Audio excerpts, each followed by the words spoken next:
ચાલો નમસ્કાર મિત્રો.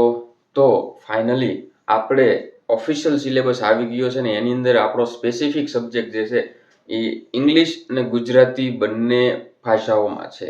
બરોબર મિત્રો. તો આપણે બાયોલોજીની અંદર લાસ્ટમાં મિત્રો બ્લડ વિશે ઓવરવ્યૂ લીધો હતો અને આગળના લેક્ચર આપણે કન્ટિન્યુ કરવાના હતા.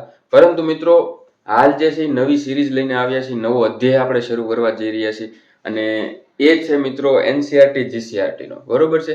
તમારા સિલેબસની અંદર જેટલા ટોપિક છે મિત્રો બધા કવર કરવાનો પ્રયત્ન કરીશું. હવે મિત્રો મહત્વની વાત અહીંયા એ છે કે કેમેસ્ટ્રી ફિઝિક્સ વાળાને પણ હું કહી દઈશ અને તમને પણ કહી દઉં કે તમારે તમારી જાતે 120 માર્કનું પ્રિપરેશન કરવાનું સ્ટાર્ટ કરી દેવાનું છે. બરોબર છે. મારા લેક્ચર જે છે તમારે પાર્ટ ટાઈમમાં કરવાના છે. કારણ કે મિત્રો મારી પાસે કોઈ ઓફિશિયલી સ્ટાફ નથી મિત્રો, મારા કોઈ મોટા ક્લાસીસ નથી, હું મારી જોબ સાથે મેનેજ કરું છું. બરોબર. તો એવું બની શકે કે હું તમારો સિલેબસ ના પૂરો કરાવી શકું.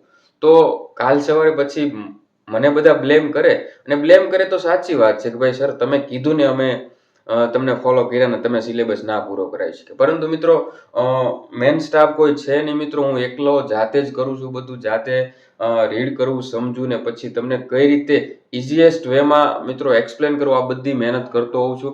તો પ્રયત્ન કરીશ કે હું તમને બને એટલો મદદરૂપ થઈ શકું. બરોબર. પરંતુ તમારે તમારી જાતે સિલેબસ સ્ટાર્ટ કરી દેવાનો છે. મારા લેક્ચર જો તમારે જોવા જ હોય તો મિત્રો તમે કારણ કે મારો લેક્ચર 30-40 મિનિટનો દિવસનો એક લેક્ચર હોય મિત્રો. બરોબર. જે તમે 40 મિનિટ આપો એમાંથી નોટ્સ બનાવો, એ નોટ્સને તમારે રિવિઝન કરતા બીજી 10 મિનિટ, 50 મિનિટની અંદર તમારે મારો લેક્ચર પૂરો થઈ જશે. બરોબર. જે સ્પેસિફિક સબ્જેક્ટમાં ખાસ તમારે જરૂર નહીં પડે, છતાં પણ હું મારી રીતે આવી રીતે લેક્ચરની સિરીઝ આખી મૂકીશ, જેમાં લેબ આસિસ્ટન્ટ નો જે છે પોર્શન કવર કરાવીશ, સાથે સાથે લેબ ટેક અને સાયન્ટિફિક આસિસ્ટન્ટ નો પણ કરાવીશ. હવે મિત્રો વસ્તુ કેવી છે કે એનસીઆરટી અને જીસીઆરટી જે છે, બરોબર છે, જીસીઆરટી હવે હું એ માટે કહું છું કારણ કે હવે આપણે ગુજરાતીમાં છે એટલે હવે એક રીતે જોઈએ તો આપણી માટે સરળ થઈ ગયું. ગુજરાતીની અંદર છે એટલે આપણું જે બેઝિક જે છે બધું ગુજરાતીમાં બન્યું હતું. બરોબર છે. 11-12 ભણ્યા ત્યારે તો હવે આપણે સીધું એ રીડ કરી શકીએ, સરળતાથી સમજી શકીએ અને સરળતાથી યાદ કરી શકીએ. તો મિત્રો વસ્તુ એ છે કે જીસીઆરટી એનસીઆરટી જે છે તમે કરશો પછી તમારે મિત્રો ગણ્યા ગાંઠા થોડા ઘણા ટોપિક એવા છે કે જે અલગથી તમારે સાયન્ટિફિક આસિસ્ટન્ટ અને લેબટેક માટે અલગથી કરવા પડશે. બાકી મોસ્ટલી બધું જીસીઆરટી એનસીઆરટી માં કવર થઈ જાય. લેબટેક તો મિત્રો મોટા ભાગનો આમાંથી કવર થઈ જાય છે. મોટા ભાગનો એટલે 90%. Sorry, lab assistant. બરોબર. લેબ ટેક ની અંદર બાયોકેમિસ્ટ્રી જે છે એ અલગથી કરવાનું છે. સાયન્ટિફિક આસિસ્ટન્ટ ની અંદર પણ થોડાક ટોપિક છે જે તમારે અલગથી કરવાના. બાકી તમે જીસીઆરટી એનસીઆરટી કરશો મિત્રો એટલે મોટા ભાગનો બેઝિક જે છે તમારે બધે 3 વેકેન્સીમાં આવી જશે. તો મિત્રો હવે આપણે લેબ આસિસ્ટન્ટ ની અંદર પણ એક ટોપિક છે હ્યુમન ફિઝિયોલોજી. બરોબર છે.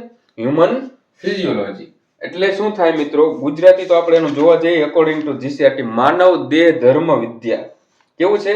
માનવ દેહ ધર્મ વિદ્યા મોટો ટોપિક છે. એની અંદર રેસ્પિરેશન છે, ડાયજેસ્ટિવ સિસ્ટમ છે મિત્રો, એન્ડોક્રાઇન સિસ્ટમ છે, આ બધી વસ્તુ આપેલી છે. તો આપણે મોટો એટલે 7-8 ટોપિક છે, એમાંથી એક મોટો ટોપિક આ છે આખા 120 માર્કના સિલેબસમાં. તો આપણે એ કવર કરવા જઈ રહ્યા છીએ મિત્રો, અને બહુ એટલે બહુ રસપ્રદ વસ્તુ છે. તમે આ લેક્ચર પૂરો કરશો, આમ તો હ્યુમન ફિઝિયોલોજી આખું પૂરું કરશો એટલે તમને અંદરથી ફિલિંગ આવશે કે તમે ડોક્ટર બની રહ્યા છો. ડોક્ટર જેટલી તમારી સમજણ આવવા મળી છે. તમે એમબીબીએસ ના સબ્જેક્ટ ભણી રહ્યા છો. આ બધી જ વસ્તુ આપણે 11-12 ભણ્યા, પણ હવે આપણે બેઝિક ક્લિયર કરતા ભણીશું એટલે ઓર મજા આવશે. બરોબર મિત્રો. ચાલો હવે મિત્રો આપણે અંદર ઉતરીએ. Human physiology. બરોબર. હવે હ્યુમન ફિઝિયોલોજી જે છે મિત્રો એની અંદર આપણે જે ટોપિક કવર કરવા જઈ રહ્યા છીએ એનું નામ છે રેસ્પિરેશન. શું છે? રેસ્પિરેશન. રેસ્પિરેશન ની અંદર આપણે breathing and exchange of gases આ યુનિટ જે છે મિત્રો આપણે કરવાનું છે. હવે breathing and exchange of gases એટલે શ્વાસોશ્વાસ અને વાયુઓનું વિનિમય. મિત્રો છેલ્લે સુધી જોજો, થોડોક લેક્ચર જોઈને તમને મજા નથી. આજે હું મારો એવો પ્રયત્ન છે કે આખું યુનિટ જે છે ને એ એક લેક્ચરમાં પૂરું કરી લો. બરોબર. અને એવો જ મારો ટાર્ગેટ રહેશે, પરંતુ કોઈ લેન્થ દેશે તો સમય લાગશે.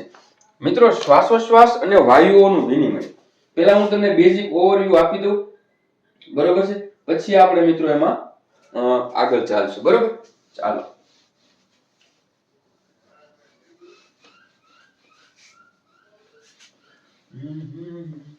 બધું ફેરવાઈ ગયું છે મિત્રો. મેથેમેટિક્સ ની ભાષા બદલાઈ ગઈ છે, બંધારણનું કરંટ અફેર્સનું નક્કી નથી, પરંતુ આપણે લડવાનું મૂકવાનું છે નહીં. બરોબર છે.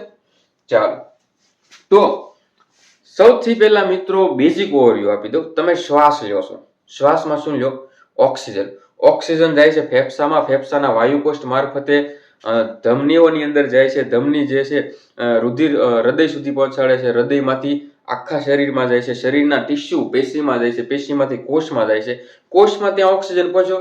બસ, હવે આપણે આને સ્ટોપ કરી દઈએ. હવે આપણે જે કાંઈ જમીએ છીએ એ ઘટકો છેલ્લે ગ્લુકોઝમાં રૂપાંતરિત થઈને ક્યાં? કોષની અંદર પહોંચે છે. બરોબર છે. ચાલો, એક બાજુથી ઉપર ઓક્સિજન આવ્યો છે, અહીંયા ગ્લુકોઝ આવ્યો. હવે આ ઓક્સિજનની હાજરીમાં ગ્લુકોઝ જે છે એનું વિઘટન થાય છે. બરોબર છે. અને આ ગ્લુકોઝનું વિઘટન તૂટવાનું, ગ્લુકોઝ તૂટશે અને પાયરુવિક એસિડના 2 અણુમાં રૂપાંતરિત થશે, જેને ગ્લાયકોલિસિસ કહેવામાં આવે છે. સમજાય છે મિત્રો? આપણે ગ્લાયકોલિસિસ ઘણા બધાને ખબર જ છે, મોટા ભાગના. પણ આ ગ્લાયકોલિસિસ થાય પછી છેલ્લે એમાં મિત્રો ઓક્સિજન વપરાઈ જાય છે અને કાર્બન ડાયોક્સાઇડ જે છે બહાર નીકળે છે. આ કાર્બન ડાયોક્સાઇડ ફરીથી વેઇનની અંદર, શીરાઓની અંદર ભળે છે, ત્યાંથી મિત્રો ફરીથી જાય છે હૃદયમાં, હાર્ટની અંદર, હાર્ટમાંથી ફરીથી ફેફસામાં, ફેફસામાંથી પછી નાસિકા કોટર દ્વારા કાર્બન ડાયોક્સાઇડ જે છે બહાર નીકળી જાય છે. તો આ સંપૂર્ણ પ્રક્રિયા જે છે મેં તમને 3 લાઈનમાં કીધી, એ જે છે એ શ્વસન છે અને બ્લડ સર્ક્યુલેટરી સિસ્ટમ, બે તંત્ર આવી ગયા છે એમાં, જેમાંથી આપણે જે છે રેસ્પિરેટરી સિસ્ટમ એટલે કે શ્વસન તંત્ર સમજવાનું છે મિત્રો. બરોબર છે. ચાલો, તો મેં તમને કીધું એમ કે ગ્લુકોઝ જેવા પોષકોના ઘટક હોય, બરોબર, ગ્લુકોઝના જે વિઘટનમાં ઓક્સિજનનો ઉપયોગ થાય છે એ આપણે બધા સમજ્યા. અને ઓક્સિજનનો ઉપયોગ થઈ ગયા પછી કાર્બન ડાયોક્સાઇડ, ફરીથી મિત્રો જો આ ગ્લુકોઝ છે, ગ્લુકોઝમાંથી પાયરુવિક એસિડ બનવા માટે શાનો ઓક્સિજનનો ઉપયોગ થાય છે મિત્રો. પાયરુવિક એસિડના 2 અણુ બને ને, બરાબર. આ ખાલી સમજણ માટે છે, અત્યારે નહીં ખબર. ગ્લુકોઝનું વિઘટન થવા માટે પછી છેલ્લે અહીંયા શું બહાર નીકળે છે? Carbon dioxide. બરોબર. તો આ ઓક્સિજન એડ થવો અને કાર્બન ડાયોક્સાઇડ જે છે છૂટો પડવો, આ પ્રક્રિયા જે છે એને આપણે શ્વસન કહી શકીએ, એક રીતે જોઈએ. બરોબર. પરંતુ એને આપણે જે છે આખી વસ્તુ સમજવાની છે, પૂરેપૂરી વસ્તુ સમજવાની છે. બરોબર. થોડી વાર મિત્રો કંટાળો આવી શકશે, પરંતુ પછી આપણે થોડુંક એમાં ડિટેલમાં જેમ ઉતરશું, જેમ આપણે આપણા ફેફસા ખોલીશું, શ્વાસ નળીઓ બધી તોડવાની છે, તોરી મરોડીને આપણે શીખવાનું છે અંદર શું છે. બરોબર. ત્યારે આપણને ખબર પડશે. શ્વાસોશ્વાસ કોને કહેવાય? ઓક્સિજન શ્વાસમાં લીધો અને ઉચ્છ્વાસની અંદર આપણે કાર્બન ડાયોક્સાઇડ બહાર કાઢ્યો, એને શ્વાસોશ્વાસ કહેવામાં આવે છે, જેને ઇંગ્લિશમાં બ્રીધિંગ કહેવામાં આવે છે. સાયન્ટિફિક લેંગ્વેજની અંદર આ વસ્તુને શ્વસન કહેવામાં આવે છે. મિત્રો, શ્વસનની અંદર વાત કરીએ, માણસ ક્યાંથી શ્વસન કરે? તો કે ભાઈ સર, નાકમાંથી શ્વાસ લેવાના છે ને આપણે. હું એમ કહું, હું ને તમે આપણે બધા નાકથી શ્વાસ લઈએ છીએ, પરંતુ દેડકા ક્યાંથી શ્વાસ લે? તેમની ભીની ચામડીમાંથી શ્વાસ લે છે. તો એવું નથી સજીવો માત્ર નાકથી શ્વાસ લેતા હોય છે. બરોબર છે. બધા અલગ અલગ જગ્યાએથી લેતા હોય છે. હવે એમાં વાત કરીએ મિત્રો, તો નીચલી કક્ષાના અપૃષ્ઠવંશી હોય, જેમાં વાદળી હોય, કોષ્ઠાંતરી સમુદાયના હોય, ચપટા કૃમિ હોય, એ બધા ઓક્સિજનનો અને કાર્બન ડાયોક્સાઇડનો વિનિમય છે ને શરીરની સપાટીથી કરે. બરોબર. દેડકા હોય ઈ એની ભીની સપાટીથી કરે. પછી માછલીઓ ક્યાંથી કરે? માછલીઓનો શું નાક હોય છે? નાકથી લે છે? નહીં, ઈ એની ઝાલરોથી શ્વસન કરે છે. સમજાય છે મિત્રો? આ બધી વસ્તુ મિત્રો, હું જો થોડી સ્પીડ હશે મિત્રો, એવું બની શકે કે હું બોર્ડમાં લખવાનું ચૂકી જાઉં, પરંતુ તમારે સમજવું જરૂરી છે. એટલે નોટ્સ બનાવો છો મિત્રો, ટાંકતા જાઓ. જે કાંઈ બોલું એ શોર્ટમાં ટાંકતા જાય કે ભાઈ માછલી તો કે ઝાલરથી હોય, તો કે વાદળીને કોષ્ઠાંતરી સમુદાય જે પોતાની શરીરની સપાટીથી કરે, દેડકો જે છે ઉભયજીવી છે મિત્રો, તો એ જે છે એ પોતાની ભીની શરીરની સપાટી હોય ત્યાંથી કરે. માણસો જે છે નાકથી શ્વાસ લે છે. સમજાય છે મિત્રો? એટલે એમાં સીધી વસ્તુ છે કે જે સ્થલીય સ્વરૂપો જે છે ને, બરોબર, સ્થલીય સ્વરૂપો એટલે કે મોસ્ટલી જમીન ઉપરના, બરોબર, એ જમીન ઉપરના હોય છે મિત્રો, એ બધાને ફેફસા આપેલા હોય છે ભગવાને. લંગ્સ, ફેફસા એટલે લંગ્સ, એ તો બધાને ખબર છે. બરોબર. એટલે એ ફેફસા દ્વારા શ્વસન કરે છે, જ્યારે માછલીઓ જે છે એ ઝાલરો દ્વારા શ્વસન કરે છે. બરોબર છે. દેડકા જેવા ઉભયજીવી જે છે એ ભીની ત્વચા દ્વારા શ્વસન કરે છે મિત્રો. ચાલો મિત્રો, સમજાઈ ગયું? હવે આપણે ટોપિક્સ ની અંદર ઉતરીએ. બરોબર છે. ચાલો મિત્રો, હવે આપણે સમજીએ કે આપણે શ્વાસમાં લીધેલો ઓક્સિજન છે કયા કયા રસ્તેથી કયા કયા વ્યક્તિને મળતા મળતા મળતા જે છે એ કોષની અંદર પહોંચે છે. બરોબર છે. આપણે પહેલા ફેફસાનું તંત્ર, પછી આગળ જે છે હૃદયનું તંત્ર, પછી છેલ્લે કોષમાં. ટોટલ 3 ફેઝ થાય. એમાંથી આપણે પહેલું ફેઝ સમજીએ. બરોબર. ચાલો, તમે એક સારી અને સુંદર જગ્યાએ ઊભા છો. બરોબર મિત્રો. અને ત્યાં તમે શ્વાસમાં શુદ્ધ ઓક્સિજન લઈ રહ્યા છો. શું? શુદ્ધ ઓક્સિજન લઈ રહ્યા છો. તો આ ઓક્સિજનની વાત કરીએ તો સૌથી પહેલા આ ઓક્સિજન ક્યાં જાય છે ભાઈ? સૌથી પહેલા કાનમાં તો જશે નહીં. કોઈને જાતો હોય તો કે ખબર નહીં ભાઈ. બરોબર. સૌથી પહેલા ક્યાં? નાકની અંદર જશે. તો નાકની અંદર જાય તો જે આગળના બે જે છે આપણે જે કહીએ નાક, બરોબર, તેમાં જે આગળના બે છિદ્ર જે છે એને બાહ્ય નાસિકા છિદ્ર કહેવાય છે. શું? બાહ્ય નાસિકા છિદ્ર કહેવામાં આવે છે. મિત્રો, જીસીઆરટી માંથી મિત્રો કરવાનું છે, ગુજરાતીમાં ભાષા છે, તો આપણે હવે જે મેથેમેટિક્સ ઇંગ્લિશમાં રાખ્યું છે ને ગુજરાતીમાં આ સબ્જેક્ટ રાખ્યો છે, તો આનો આપણે ભરપૂર પ્રમાણમાં ફાયદો ઉઠાવવાનો છે. બરોબર છે. હવે એક્ઝામ પૂરી થશે મિત્રો, ફાઇનલ આન્સર કે આવશે ને ત્યારે બહુ બધા ડખા જવાના છે. કારણ કે આજે જીસીઆરટી માંથી જે શબ્દો એ લોકોએ આ સ્પેસિફિક સબ્જેક્ટ ગુજરાતીમાં લખ્યો ને એ લોકોને જ નડવાનું છે. બરોબર. ચાલો, સૌપ્રથમ ઓક્સિજન આપણે નાસિકા છિદ્ર દ્વારા નાકની અંદર લીધો. બરોબર. શ્વાસ લીધો. શું લીધો? શ્વાસ.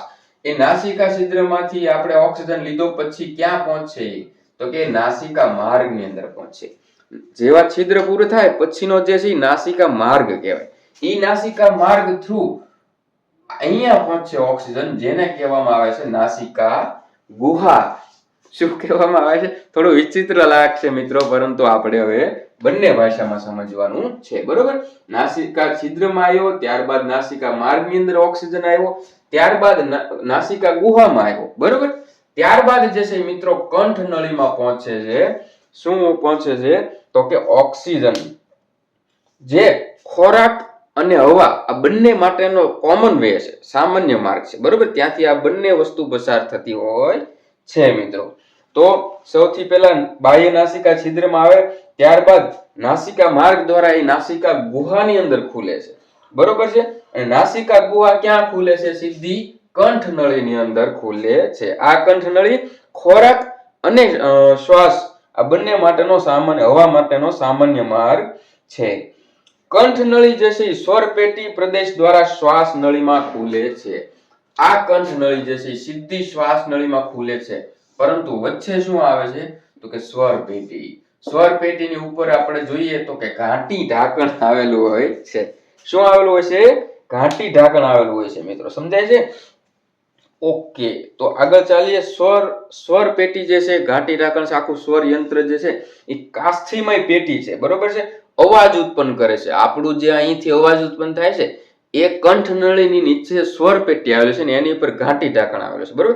આ સ્વર પેટીમાંથી અવાજ ઉત્પન્ન થાય છે, પરંતુ ઘાટી ઢાંકણનું કામ જે છે અલગ છે મિત્રો. બરોબર. ઈ પાતળું સ્થિતિસ્થાપકમય પટલનું બનેલું હોય છે. સમજાય છે મિત્રો? અવાજ ઉત્પન્ન કરતી સમયે મિત્રો એ ખુલે છે, પરંતુ જ્યારે આપણે ખોરાક લઈએ છીએ ત્યારે તે બંધ થઈ જાય છે. ઘણીવાર આપણે જમતી વખતે ઓતરાઈ જાય છે, એવો શબ્દ છે કાઠિયાવાડની અંદર. બરોબર. ત્યારે એવું લાગે કે આપણને ત્યાં જે છે ઘાટી ઢાંકણ સ્વરપેટીની અંદર ખોરાક જતો રહ્યો હોય એવું. બરોબર છે. ત્યારબાદ મિત્રો શ્વાસ નળીની અંદર ઓક્સિજન ભાઈ પહોંચી ગયા છે ને. O2 ક્યાંથી? તો કે બાહ્ય નાસિકા છિદ્ર, ત્યારબાદ નાસિકા માર્ગ, ત્યારબાદ ગુહામાંથી કંઠ નળીમાં આવ્યો, કંઠ નળીમાં ઘાટી ઢાંકણ અને સ્વરપેટી મારફતે ક્યાં પહોંચે છે? તો કે શ્વાસ નળીમાં. હવે મિત્રો શ્વાસ નળીની અંદર છે ને ઘણા બધા પ્રકાર પડે છે.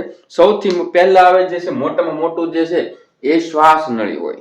ત્યારબાદ મિત્રો આ શ્વાસ નળી જ્યારે બે પાર્ટની અંદર ડિવાઈડ થાય, બરોબર, તો તેને શ્વાસ વાહિની કહેવામાં આવે છે. સમજાય છે? અને એ શ્વાસ નળી ફેફસામાં જતા આગળ નાની નાની સૂક્ષ્મ નળીઓમાં વિભાજિત થાય મિત્રો, તો તેને શ્વાસ વાહિકા કહેવામાં આવે છે મિત્રો. Do you understand or not? Fast સમજાવીશ મિત્રો, પરંતુ કઈ અઘરું છે નહીં એટલા માટે સ્પીડ રાખું છું. બરોબર છે.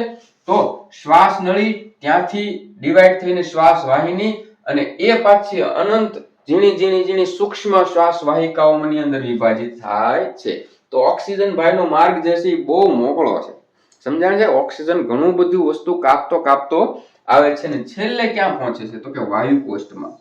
વાયુ કોષ્ઠ તમારે સમજવા હોય તો તમે સમજો કે લીલી દ્રાક્ષનું એક ઝુમખું છે, તો એ જ પ્રકારનો તમે આકાર જે છે એ વાયુ કોષ્ઠનો જે છે તમે ઇમેજિનેશન કરી શકો છો મિત્રો.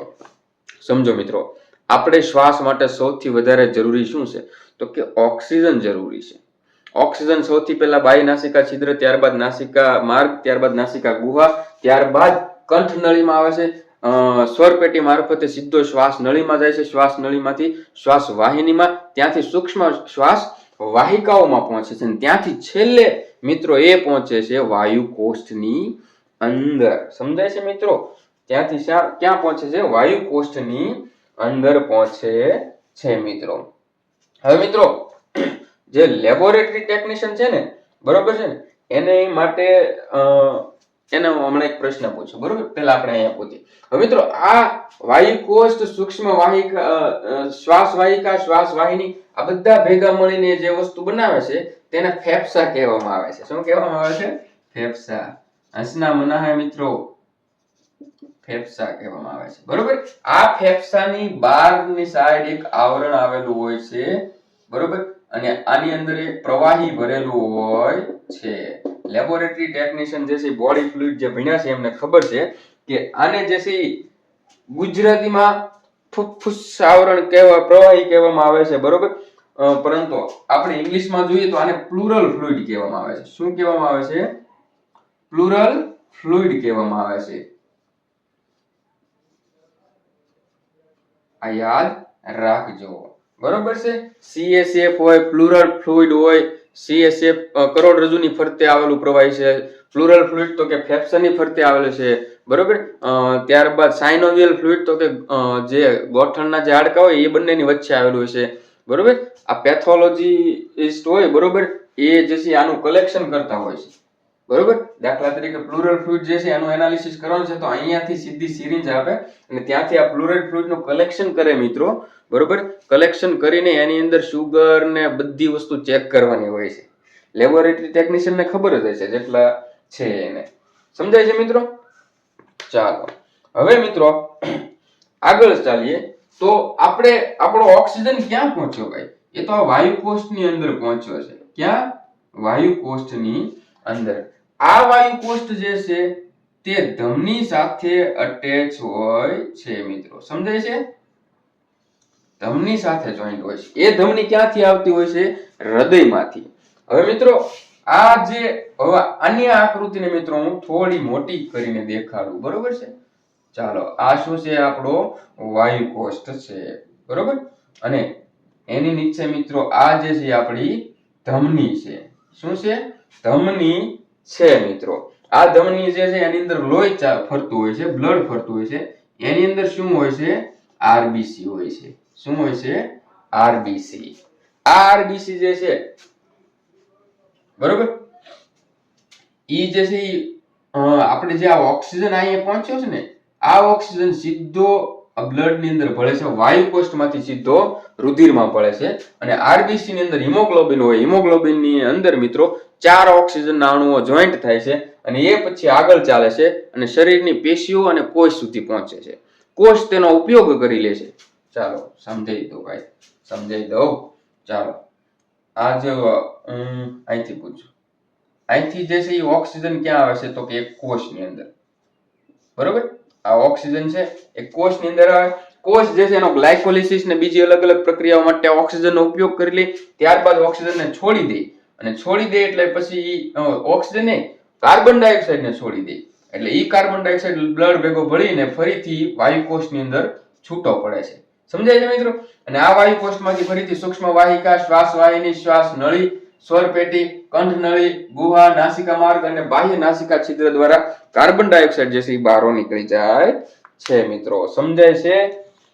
થોડીક વસ્તુ મિત્રો સમજી લઈએ આપણે કે જો વાયુ કોષ્ઠની પહેલા આ બધી વસ્તુ છે ને, શ્વાસ વાહિકા, શ્વાસ વાહિની, શ્વાસ નળી, આ બધી વસ્તુ શ્વાસની અંદર કચરો આવવા દેતા નથી. અને જેટલો કઈ શ્વાસ હોય મિત્રો, બરોબર, એને કણોથી શુદ્ધ રાખે છે અને ભેજયુક્ત બનાવે છે, બરોબર છે? અને વાયુ જે ઓક્સિજન જે આવે છે એને શરીરના તાપમાન સુધી લાવે છે. બહુ હીટ વાળો હોય તો બહુ ઠંડો હોય તો એ જ્યારે વાયુકોષ્ઠ સુધી પહોંચે ત્યાં સુધીમાં આ બધા જેટલી વસ્તુ છે ને બધા કણો જે છે એને ફિલ્ટર કરી નાખે છે, અશુદ્ધિઓ અંદર આવવા દેતા નથી. એ સિવાય ટેમ્પરેચર મેન્ટેન કરી નાખે, બહારનો ઠંડો હોય તો અંદર આવતા આવતા એ ગરમ થઈ જાય છે. આ બધી વસ્તુ મિત્રો સમજવાની છે, બરોબર છે. અત્યારે મિત્રો 5 વાગ્યા છે સવારના વહેલા. તમે વિચારો હું કેટલા વાગે મેં લેક્ચર સ્ટાર્ટ કર્યો છે.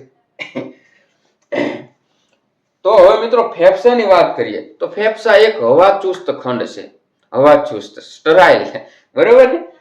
ત્યારબાદ જોઈએ તો એ ઉરસ ગુહા, આપણો આખો જે આ પોર્શન છે એને ઉરસીય ગુહા કહેવાય છે, બરોબર છે. ઉરસ ગુહાની અંદર સ્થાન પામેલ છે, બરોબર. પાછળની બાજુ ફેફસાની કરોડરજ્જુ આવેલા છે, ફેફસાની આગળની બાજુ પાંસળીઓ આવેલી છે, પાંસળીઓની વચ્ચે એક ઊભું હાડકું હોય એને ઉરોસ્થિ કહેવામાં આવે છે. શું કહેવામાં આવે છે? ઉરોસ્થિ. સમજો મિત્રો, આ ફેફસા છે, ફેફસાની પાછળની સાઈડ તો સ્પાઇનલ કોર્ડ, કરોડરજ્જુ આવેલા છે, બરોબર છે. અને ફેફસા જે છે એની આગળની સાઈડ એક ઊભું હાડકું હોય મિત્રો, બરોબર, તેને ઉરોસ્થિ કહેવામાં આવે છે. અને સાઈડમાં જે છે પાંસળીઓ હોય મિત્રો, આ વસ્તુ તો આપણે સમજી ગયા, બરોબર છે. અને નીચે જે છે મિત્રો આવી રીતે જે છે પટલ બનેલું હોય છે જેને ઉરોદર પટલ કહેવામાં આવે છે, ઉરોદર પટલ. આ બધા એમ કે સર આવું બધું ક્યાં ભણવું? અરે ભાઈ આપણા સિલેબસમાં છે એટલે આપણે ભણવાનું છે, સમજાય છે? આપણા સિલેબસની અંદર છે એટલે આપણે આ વસ્તુ ભણવાની છે. બધાને ઈઝી જ લાગતો છે, પરંતુ આમાંથી જે કઈ ઉપયોગી હોય બધું યાદ રાખજો. આ ફેફસાનું લોકેશન મેં તમને આપ્યું, બરોબર. શ્વસનમાં કેટલા તબક્કાઓ થાય છે? શ્વસનની અંદર કેટલા તબક્કાઓ થાય છે? તો કે શ્વાસોશ્વાસની ક્રિયા હોય ત્યારે વાતાવરણની હવા એટલે કે ઓક્સિજન જે છે એ શ્વાસમાં આવે અને સીધો વાયુકોષની અંદર જાય અને ત્યાંથી પાછો કાર્બન ડાયોક્સાઇડ ઓક્સિજન રુધિરમાં ઠલવે ને રુધિરમાંથી કાર્બન ડાયોક્સાઇડ લઈ લે, પહેલું સ્ટેપ, બરોબર છે. આ વાયુઓનું વિનિમય જે છે એ વાયુકોષની સપાટી સાથે થાય, આ બીજું સ્ટેપ. ત્રીજું તો કે વાયુઓનું વહન કોના દ્વારા થાય? તો કે રુધિર દ્વારા એટલે કે બ્લડ દ્વારા, જે બધું કોમન વસ્તુ છે, બરોબર.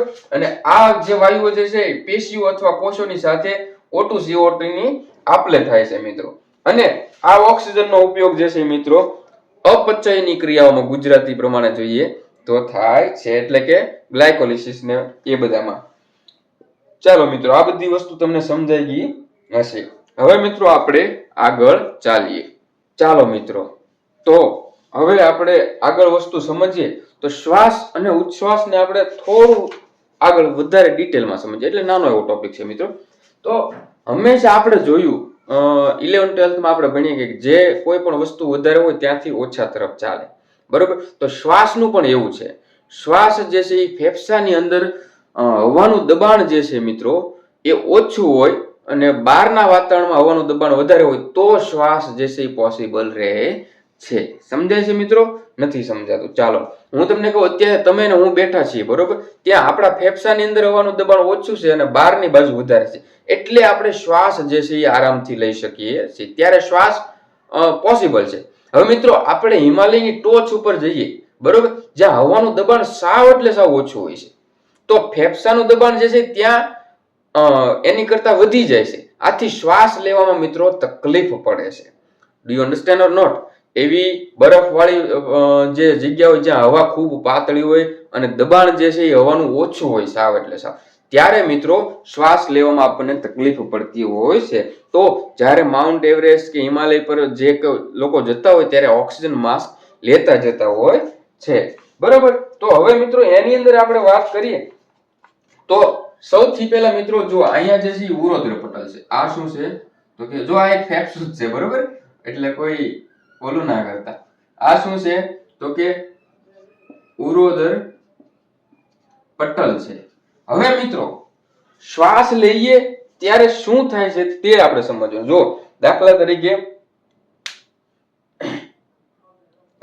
શ્વાસ લેવાનો હોય, બરોબર, તો ઉરોદર પટલ જે છે એનું સંકોચન થશે, નીચેથી સંકોચન થશે. તમે એકવાર ફીલ કરી જો, શ્વાસ લેજો, શ્વાસ આપણે લઈએ છીએ પણ નીચેથી તો દબાણ આવે છે, બરોબર. ઉરોદર પટલ જે છે એનું સંકોચન થાય એટલે આ જે છે તેમાં મિત્રો થોડી કદમાં વૃદ્ધિ થાય. આ ફેફસાના કદમાં વૃદ્ધિ થાય. નીચેથી એક વિચારો મિત્રો, પાણી ભરેલો ફુગ્ગો હોય, નીચેથી આપણે દબાવીએ એટલે ઉપરથી પહોળો થવાનો છે. તો જ્યારે શ્વાસ લઈએ ત્યારે ઉરોદર પટલ જે છે નીચેથી આપણે મિત્રો દબાણ આપે, સંકોચન આપે, ત્યારે ફેફસાના ઉરસના કદમાં વૃદ્ધિ થાય. આ જ્યારે પગથું થાય મિત્રો, આ જ્યારે પહોળું થાય ત્યારે જે છે ઉપરથી મિત્રો ઓક્સિજન અથવા તો શ્વાસ જે છે અંદર આવે છે. સમજાય છે મિત્રો? આ એક ફેફસા છે, બરોબર? ફેફસું છે તો નીચેથી જ્યારે આપણે દબાણ આપીએ ત્યારે ઉપરથી પહોળું થાય, ઉપરથી પહોળું થાય ત્યારે ઉપરથી શ્વાસ આવે છે. Do you understand or not? I think તમે સમજી ગયા હશો, બરોબર છે? આ શ્વાસની પ્રક્રિયા થાય. શ્વાસમાં આવું થાય છે. તમે તમારી રીતે ડાયાગ્રામ મિત્રો સમજી લેજો અને થોડુંક તમારી રીતે નોટ ડાઉન પણ કરી લેજો, બરોબર છે? પછી મિત્રો, બરોબર છે, ત્યારબાદ ઉરોદર પટલ જે છે એનું શિથિલીકરણ થવાનું છે, એટલે ઢીલા પડવું. ઉરોદર પટલનો આ જે પ્રેશર નીચેથી હતું, બરોબર છે, એ હવે ઢીલું પડી જશે. એટલે જે કદ જે છે મિત્રો, એ કદની અંદર ઘટાડો થાય છે. જેવો કદમાં ઘટાડો થશે તો અંદરનો જેટલો પણ શ્વાસ છે એ મિત્રો ક્યાં નીકળી જશે? બારો નીકળી જશે. સમજાય છે મિત્રો? આ બધો ખેલ ઉરોદર પટલનો છે.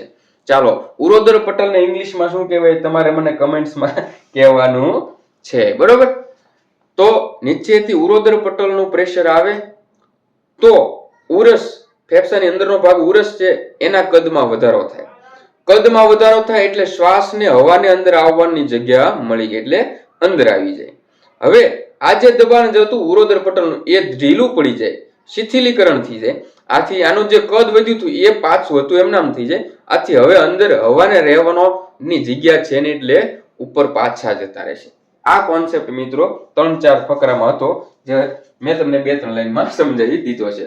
હવે મિત્રો અહીંયા જે ટોપિક જે છે આઈએમપી પ્રશ્ન હું તમને કહું છું, લખી લેજો. પૂછાશે તે કે એક સ્વસ્થ માણસ બરોબર પ્રતિ મિનિટ 12 થી 16 વખત શ્વાસોશ્વાસ કરે છે. કેટલી? તો કે 12 થી 16 વાર શ્વાસ લે છે. કેટલી? પર મિનિટ. પ્રતિ મિનિટ, એક મિનિટમાં 12 થી 16 વાર શ્વાસ લઈએ છીએ આપણે. એક પુખ્ત વયનો માણસ એની વાત કરવામાં આવી છે. સમજાય છે મિત્રો?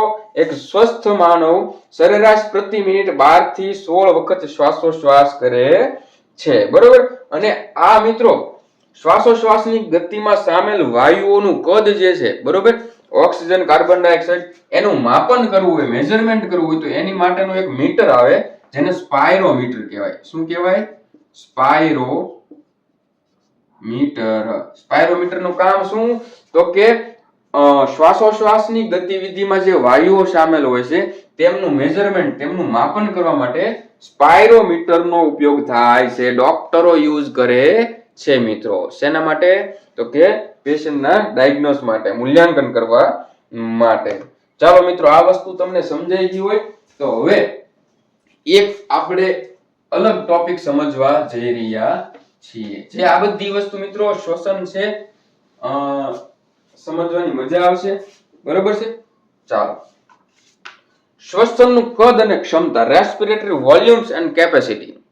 શું સર, શું કહો છો? અમને બધું ઉપરથી જાય છે. ઉપરથી જાય છે ભાઈ, ઘણા બધાને જાતું છે. કારણ કે મને અત્યારથી એવી ફિલિંગ આવે છે કે હું સ્પીડમાં ભણાવી રહ્યો છું, ટોપિક્સ ભણવા માટેનો બોરિંગ છે. શું કરશું? પણ પાસ થવું છે મિત્રો, એટલે હું ને તમે બધા આપણે મહેનત કરશું. હું જો સવારના 5 વાગ્યાનો બોલ કરું છું મિત્રો, તો તમારે પણ છેલ્લે સુધી જોવાનું છે, બરોબર?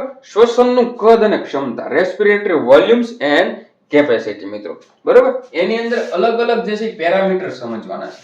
તો કે સૌથી પહેલા છે ટાઇડલ વોલ્યુમ. કેવું? Tidal volume. ટાઇડલ વોલ્યુમ એટલે કે ટીવી. ટેલિવિઝન ની હોય ટાઇડલ વોલ્યુમ એટલે ટીવી. ટીવી એટલે શું થાય? સામાન્ય શ્વસન ક્રિયા દરમિયાન વાયુઓનું શ્વાસ અને ઉચ્છ્વાસનું કદ. ના સમજાણું સર, કાંઈ વાંધો. ચાલો, હું એમ કહું, તમે સામાન્ય પરિસ્થિતિની અંદર એક શ્વાસ લ્યો અને છોડી દો. રેડી? એટલો સામાન્ય, કોઈ પણ પ્રકારની ફોર્સ આપ્યા વગર સામાન્ય પરિસ્થિતિ અંદર શ્વાસ લીધો ને મૂકી દીધો. તો આ જે શ્વાસ લીધો અને મૂક્યો તે દરમિયાન કેટલું મિત્રો? તો કે તેનું કદ જે છે 500 ml છે. આ વાયુનું કદ કેટલું છે? તો કે 500 ml. આ જે 500 ml છે ને, 500 ml, એક શ્વાસ અને ઉચ્છ્વાસ આ બંને ભેગા મળીને આપણે જે વાયુને આપલે કરી, બરોબર, તો એમાં 500 ml વાયુનું કદ હોય. કેટલું? એને જે છે ટાઇડલ વોલ્યુમ કહેવાય. એક શ્વાસ અને ઉચ્છ્વાસ દરમિયાન ટોટલ કદ જે તમને વાયુનું મળ્યું, ગેસનું મળ્યું, એ કેટલું હોય? 500 ml હોય છે. સમજો મિત્રો, 500 ml એક શ્વાસ અને ઉચ્છ્વાસનું હોય. તો 1 મિનિટની અંદર આપણે કેટલા શ્વાસ લઈએ? તો કે 12 થી 16. તો 500 હોય તો એક વારનું 500, તો 12 વારનું કેટલું? તો કે 12 પંચા ને 60, એટલે કે 6000 થી લઈને 8000 ml મિલી, બરોબર છે? 6000 થી લઈને 8000 ml નું શ્વાસ અને ઉચ્છ્વાસ કરે છે માણસ. 1 મિનિટ દરમિયાન કેટલા ml શ્વાસ અને ઉચ્છ્વાસ કરે છે? તો કે 6000 થી લઈને 8000. એક શ્વાસમાં તો કે 500 ml. હવે જો બધું આઈએમપી આવ્યું છે, સમજાય છે મિત્રો? એક શ્વાસમાં તો કે 500 ml હોય, બરોબર, 6000 થી લઈને 8000 ml નો હોય છે. નો સમજાણું ફરીથી એકવાર કહી દઉં. સામાન્ય શ્વાસ લીધો અને છોડી દીધો, આ દરમિયાન આપણું વાયુનું વોલ્યુમ કેટલું હોય? લીધો અને મૂક્યો ત્યાં દરમિયાન 500 ml આપણે વાયુનો વિનિમય કર્યો. આ એક શ્વાસનો છે, તો 12 શ્વાસનો કેટલો? 12 પંચા ને 60, 6000 થી લઈને 8000 ml વાયુઓની કદની વિનિમય કરેલી છે આપણે. કેટલી? 1 મિનિટ દરમિયાન, બરોબર છે? ચાલો, હવે મિત્રો છે ઇન્સ્પાયરેટરી રિઝર્વ વોલ્યુમ. હવે જો કંટાળો આવશે ભાઈ. ઇન્સ્પાયરેટરી રિઝર્વ વોલ્યુમ. જો ભાઈ ઇકોનોમિક્સ નથી હો, રિઝર્વ બેંક વાળું વોલ્યુમ. જો મિત્રો, ઘણીવાર આપણે એક્સરે અને બેક્સરે જોતા હોય ત્યારે આપણને લેબોરેટરી ટેકનિશિયનને બહુ વધારે ખબર પડતી હોતી નથી. તો આ બધી વસ્તુ ધ્યાન રાખો મિત્રો, બરોબર છે? તો થોડો ઘણો આઈડિયા આવશે તમને. ચાલો, ફેફસાનો આપણે એક્સરે જોતા હોય તો આપણને ખબર પડવી જોઈએ, બરોબર છે, કયું ડાબું ફેફસું છે ને કયું જમણું ફેફસું છે. મેં આગળ ફિગર ડ્રો કરીને એમાં બંને ફેફસાની ફિગર સેમ નથી. એક ફેફસું જે છે એમાં કોર્નર ઉપર ઓછી જગ્યા હતી, બરોબર છે, જે લેફ્ટ સાઈડ નું, કારણ કે ત્યાં હાર્ટની જગ્યા હતી, હૃદય ત્યાં આવેલું હોય છે. જમણું જે છે આખું ફેફસું હોય છે. આવું બધું થોડુંક શીખો મિત્રો. એઝ અ લેફ્ટેક કોક આપણને દેખાડે તો આપણે એમ હાવ ઊંચા હાથ નહીં કરી લેવાના, બરોબર છે? ચાલો, હવે મિત્રો હું એમ કહું કે તમે શ્વાસ લ્યો, લીધો શ્વાસ, હવે આ આરામથી લીધો. હવે હું એમ કહું તમારા ત્રેવડવો એટલો શ્વાસ લઈ લ્યો, એટલે આપણે પૂરેપૂરા બળથી શ્વાસ લઈશું. સમજાણું કે નહીં? ઓકે, ચાલો. હવે એક સામાન્ય શ્વાસ લઈને મૂકી દીધો, એમાં 500 ml હોય, પરંતુ દબાણપૂર્વક પૂરેપૂરો શ્વાસ લીધો તો આ કેટલા ml નો હોય? તો કે 2500 થી લઈને 3000 ml નો હોય. અને આને કહેવાય છે ઇન્સ્પાયરેટરી રિઝર્વ વોલ્યુમ. દબાણપૂર્વક જે પૂરેપૂરો શ્વાસ લીધો ને એને ઇન્સ્પાયરેટરી રિઝર્વ વોલ્યુમ કહેવામાં આવે છે. વાયુનું આ વધારાનું કદ જે વ્યક્તિ દબાણપૂર્વક શ્વાસમાં અંદર લે છે, જે કેટલું હોય છે? તો કે 2500 થી લઈને 3000 ml. સમજાય છે મિત્રો? 2500 થી લઈને 3000 મિલી હોય છે. આ થઈ ગયું ઇન્સ્પાયરેટરી રિઝર્વ વોલ્યુમ. ત્યારબાદ એક્સપાયરેટરી રિઝર્વ વોલ્યુમ. મિત્રો અહીંયા આ જે છે ને ઇન્સ્પાયરેટરી ને આપણે IRV કહેવાય, બરોબર? એક્સપાયરેટરી રિઝર્વ વોલ્યુમ ને ERV કહેશું, બરોબર? આ બધા શોર્ટ ફોર્મ છે મિત્રો. આ એમસીક્યુ માં આવી શકે છે, તમારા સિલેબસમાં છે તો યાર આવી જ શકે ને, બરોબર છે? ચાલો, હવે હું એમ કહું કે તમે જે કઈ શ્વાસ લીધો ને એને કાઢી નાખો બહાર. સામાન્ય પરિસ્થિતિમાં કાઢો. હવે હું કહું તમારામાં ત્રેવડવો એટલો શ્વાસ કાઢો બહાર. કાઢો શ્વાસ, તો આ દબાણપૂર્વક જે તમે ઉચ્છ્વાસ કર્યો છે, બરોબર, ઉચ્છ્વાસ કર્યો છે મિત્રો, તો ત્યારે એ વોલ્યુમ જે છે ગેસનું વોલ્યુમ, વાયુનું કદ જે છે કેટલું છે? તો કે 1000 થી લઈને 1100 મિલી. કેટલા?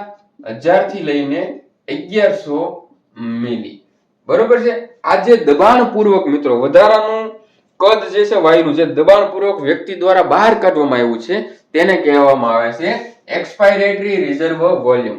જો ટીવી એટલે ટાઇડલ વોલ્યુમ, તેમાં શું થયું? સામાન્ય શ્વાસ લીધો ને છોડી દીધો 500 ml પૂરું. ઇન્સ્પાયરેટરી રિઝર્વ વોલ્યુમ કેટલા? 2500 થી લઈને 3000 ml. એને શું કહેવાય? ઇન્સ્પાયરેટરી રિઝર્વ વોલ્યુમ. એક્સપાયરેટરી રિઝર્વ વોલ્યુમ પૂરેપૂરો શ્વાસ બારો કાઢી લો, બરોબર? તો એને દબાણપૂર્વક, આ બંને વસ્તુ દબાણપૂર્વક થાય છે. 1000 થી લઈને 1100 ml હોય છે મિત્રો, બરોબર છે?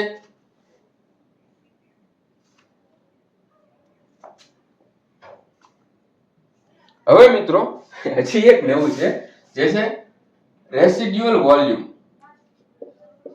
રેસિડ્યુઅલ વોલ્યુમ એટલે કે આરવી, બરોબર છે મિત્રો? Residual volume. હવે હું એમ કહું મિત્રો, દબાણપૂર્વક શ્વાસ કાઢી નાખો બારો, એટલે ઉચ્છ્વાસ. હવે મિત્રો મેં કાઢી લીધો બધો, હવે બધો શ્વાસ બારો કાઢી લીધા પછી પણ મારા ફેફસાની અંદર અમુક પ્રમાણમાં વાયુ પડ્યા છે, હવા પડી છે, અને એ હવા કેટલી હોય તો કે સરેરાશ 1100 થી લઈને 1200 મિલી. 1100 થી લઈને 1200 મિલી. તો દબાણપૂર્વક બધો શ્વાસ બારો કાઢ્યા પછી જે વાયુનું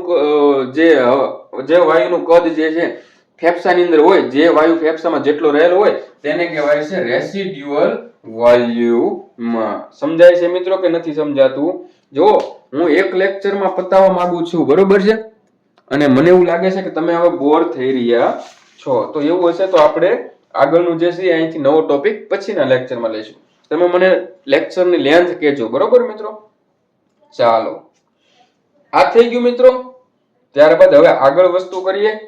તો આ બધી વસ્તુ જો ટીવી એટલે 500 ml, ઇન્સ્પાયરેટરી રિઝર્વ વોલ્યુમ એટલે 2500 થી 3000 દબાણપૂર્વક શ્વાસ અંદર લીધો. એક્સપાયરેટરી એટલે દબાણપૂર્વક શ્વાસ બહાર કાઢ્યો 1000 થી 1100. રેસિડ્યુઅલ વોલ્યુમ એટલે 1100 થી લઈને 1200, પરંતુ દબાણપૂર્વક બહાર કાઢી લીધા પછી જે ફેફસામાં વધ્યું તે, બરોબર છે? ચાલો, હવે આ થઈ ગયું. ત્યારબાદ આગળ વધીએ. ચાલો, આમાં કરીએ, બરોબર છે? ચાલો, એમાં છે ઇન્સ્પાયરેટરી કેપેસિટી. શું કહેવાય? આગળનું જે છે ઇન્સ્પાયરેટરી કેપેસિટી. ઇન્સ્પાયરેટરી કેપેસિટી એટલે આઈસી. હવે આની અંદર કેવું છે મિત્રો? સામાન્ય ઉચ્છ્વાસ બાદ વ્યક્તિ દ્વારા દાખલ કરવામાં આવેલ હવાનું કુલ કદ. એટલે પેલા શ્વાસ લીધો નાનો, પછી છોડી દે. હવે કુલ તમે જેટલું લઈ શકો, બરોબર? જેટલું લઈ શકો એટલે જેટલામાં એક તો સામાન્ય શ્વાસ લીધો પ્લસ દબાણપૂર્વક શ્વાસ લીધો. સમજાણું? ટીવી અને આઈઆરવી આ બંને ભેગું થાય ને ત્યારે બને છે ઇન્સ્પાયરેટરી કેપેસિટી.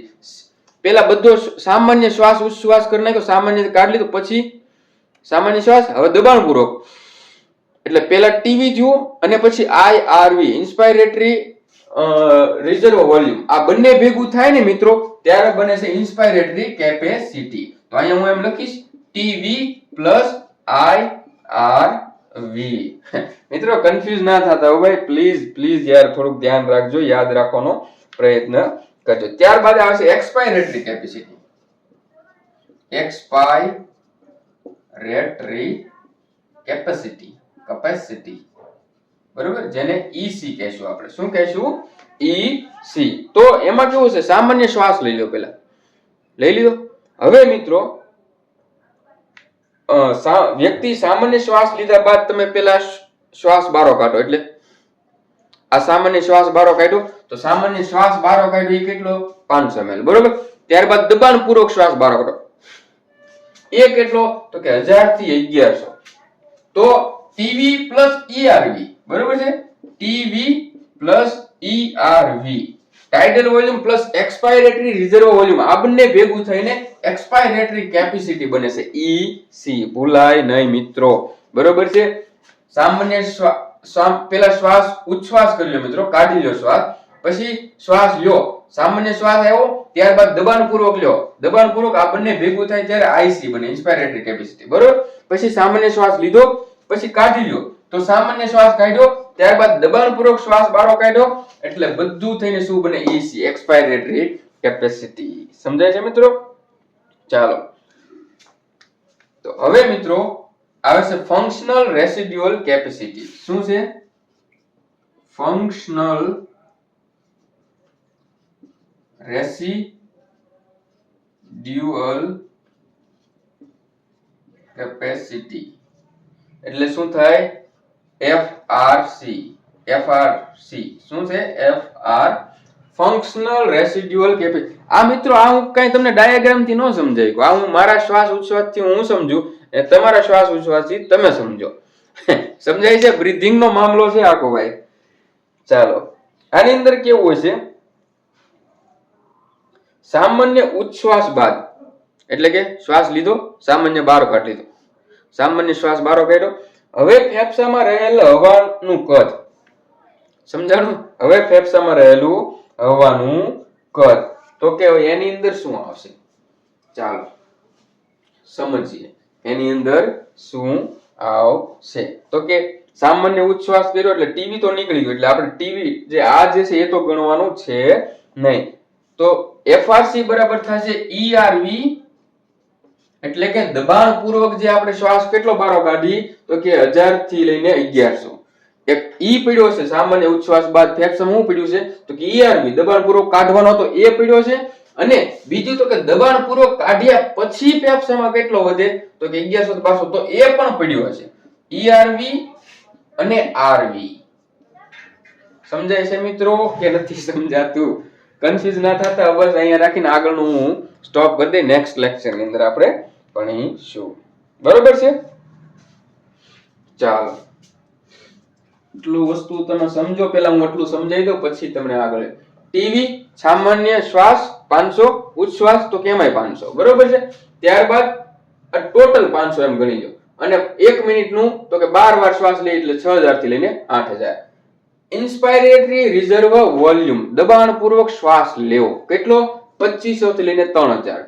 એક્સપાયરેટરી રિઝર્વ વોલ્યુમ ઈઆરવી દબાણપૂર્વક શ્વાસ બારો કાઢવો. જો આ શ્વાસ દબાણપૂર્વક કેટલો 2500 થી 3000 લઈએ કે, પરંતુ દબાણપૂર્વક કાઢી પૂરેપૂરો ન શકીએ, કાઢી માત્ર 1000 થી 1100 જ આપણે બહાર કાઢી શકીએ.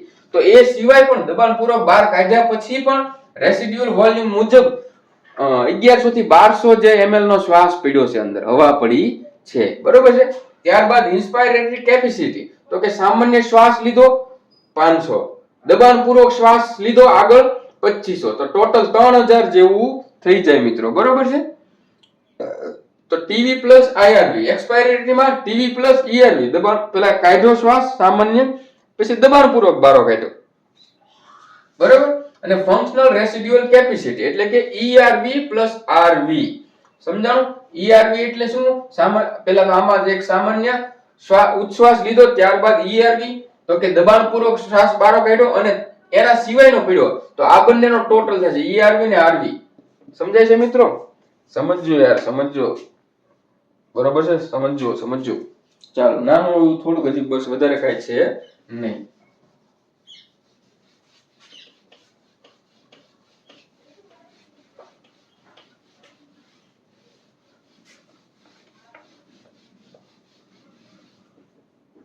ચાલો મિત્રો હવે આગળ છે વાઇટલ કેપેસિટી. શું છે?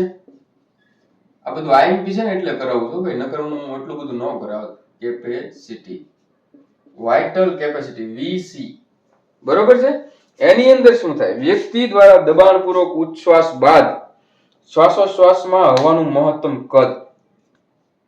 સમજાણું?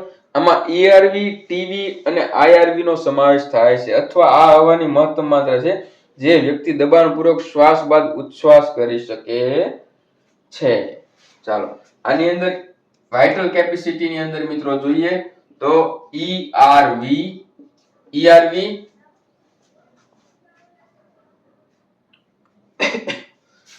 એટલે દબાણપૂર્વક શ્વાસ બારો કાઢ્યો, બરોબર છે. ત્યારબાદ આપણે શ્વાસ લેવાનો છે, બરોબર છે. એટલે શ્વાસ પહેલા સામાન્ય શ્વાસ લઈએ ટીવી, અને પછી દબાણપૂર્વક શ્વાસ લઈએ એટલે IRV. પેલા દબાણપૂર્વક શ્વાસ બહાર કાઢો, પછી ટીવી સામાન્ય શ્વાસ લો, પછી દબાણપૂર્વક શ્વાસ લો. તો આખી પ્રોસેસ ને કહેવાય વાઇટલ કેપેસિટી. મારે સવારમાં પ્રાણાયામ થઈ ગયા છે મિત્રો. બરોબર છે. ચાલો હવે આગળ આવે છે TLC એટલે ટોટલ લ્યુકોસાઇડ કાઉન્ટ નહીં, ટોટલ લંગ કેપેસિટી.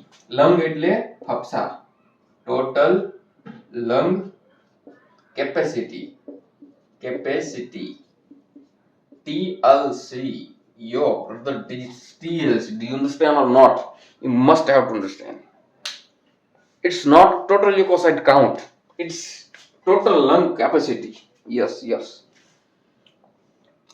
એમાં શું થાય છે તો કે ચાલો દબાણપૂર્વકના શ્વાસ બાદ ફેફસામાં સમાવિષ્ટ કુલ કદ. દબાણપૂર્વક શ્વાસ લીધું હોય આપણે એટલે ચાલો દબાણપૂર્વક શ્વાસ લો તો શું થયું તો કે IRV થયું ભાઈ, IRV. દબાણપૂર્વક શ્વાસ બાદ ફેફસામાં સમાવિષ્ટ હવાનું કુલ કદ જેમાં RV એટલે રેસિડ્યુઅલ વોલ્યુમ. ઉચ્છ્વાસ બાદ જે પડ્યું હતું ને 1000 થી 1100 થી 1200 એ છે, બરોબર છે. અને ઉચ્છ્વાસમાં કાઢેલું, બરોબર છે. અને સામાન્ય શ્વાસ ઉચ્છ્વાસમાં અને દબાણપૂર્વક લીધેલું IRV. અથવા તો VC એટલે કે શું છે તો કે દબાણપૂર્વક બહાર કાઢ્યું, ત્યારબાદ સામાન્ય શ્વાસ લીધો અને દબાણપૂર્વક શ્વાસ લીધો, એ થયું, બરોબર. અને એમાં જે છે એ રેસિડ્યુઅલ વોલ્યુમ RV એટલે કે જે ઓલરેડી પડ્યું હતું એ. પેલા ERV દબાણ આ બધાનો ટોટલ છે ને મિત્રો, ટોટલ લંગ કેપેસિટી થાય, બરોબર છે. આટલું તમે સમજી લેજો, યાદ રાખી લેજો. હવે મિત્રો ઓલમોસ્ટ ઘણો સમય થઈ ગયો છે મિત્રો, તો હવે આપણે લેક્ચર થોડોક બાકી છે પરંતુ એ આપણે પછી રાખીશું. મને ખબર છે મિત્રો આજનો લેક્ચર તમને બહુ એટલે બહુ બોરિંગ લાગ્યો છે, પરંતુ આપણે એક્ઝામ નજીક આવે એ પહેલા બને એટલું બધું સમજવાનો પ્રયત્ન કરીશું. તો મિત્રો ચાલો આજ માટે આટલું જ. જય હિન્દ, જય ભારત.